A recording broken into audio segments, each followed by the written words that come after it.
We know that Trump's incompetence and failures, that his coronavirus response is just the latest in a 3-year chain of actions that have disproportionately hurt African Americans, as well as Latinos and Asian Americans in the United States, and particularly here in the state of Georgia.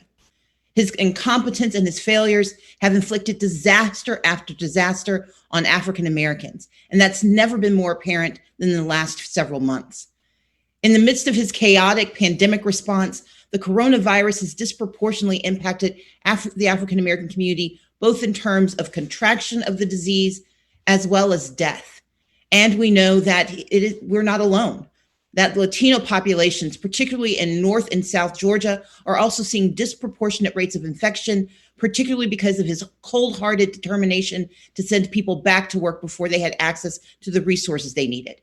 In poultry processing plants in the North and in agriculture and hospitality, Black and Latino Georgians are facing harm. And we know that the AAPI community continues to face discrimination due to the vulgar language Trump insists on using to describe COVID-19. And as I mentioned, Black Americans are dying of the virus at twice the rate of white people. Latinos also face high infection rates, and we are watching more and more young people contract this disease and suffer from it. Yet in May, Trump's Health and Human Services Secretary tried to shift blame away from his boss's failed response by suggesting that the African American community is to blame for the United States' very high death count.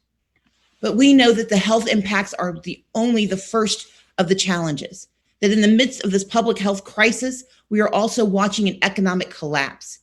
And Trump's corrupt recovery has repeatedly favored a very few well-connected friends at the expense of working families and small businesses, particularly leaving Black Americans to bear the worst of his cratering economy.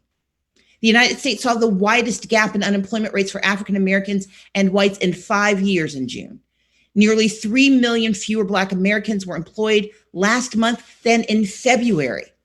The white unemployment rate was 10.1% in June, while the rate for Black people was 15.4%. In Georgia, joblessness has disproportionately affected Black and Latino workers. Despite making up 30% of Georgia's labor force, Black workers have been consistently overrepresented among unemployment claimants and accounted for more than half of the recent unemployment insurance claims in March. The Latino population is 9.7% of Georgia, and yet they also face shockingly high unemployment rates. Today is also tax day, and like many of the other policies, Trump's tax law disproportionately hurt Black folks, undermined the capacity and the growth of the Latino population, and continues to do nothing to help aid the economy of Georgia. We know that Donald Trump's incompetence, his failure to care, is going to be on display from now through November.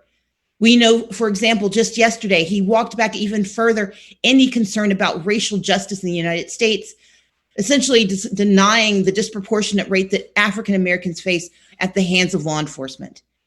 As thousands poured into the streets to march for Black lives, Trump has called us thugs, gassed peaceful protesters, and sicked the U.S. military on American citizens.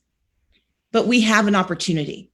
Joe Biden has shown the confidence, the competence, and the courage that is absolutely in stark contrast to Trump's incompetence, his bumbling response, and his moral cowardice.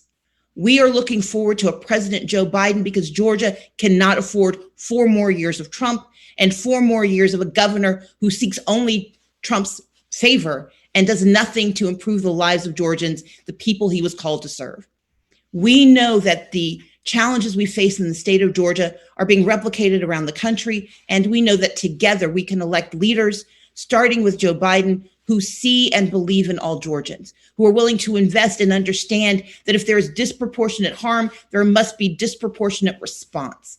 And that is why Joe Biden is the only person who is equipped, qualified, and ready to lead the United States. And that is why Georgia is so excited to stand behind Joe Biden.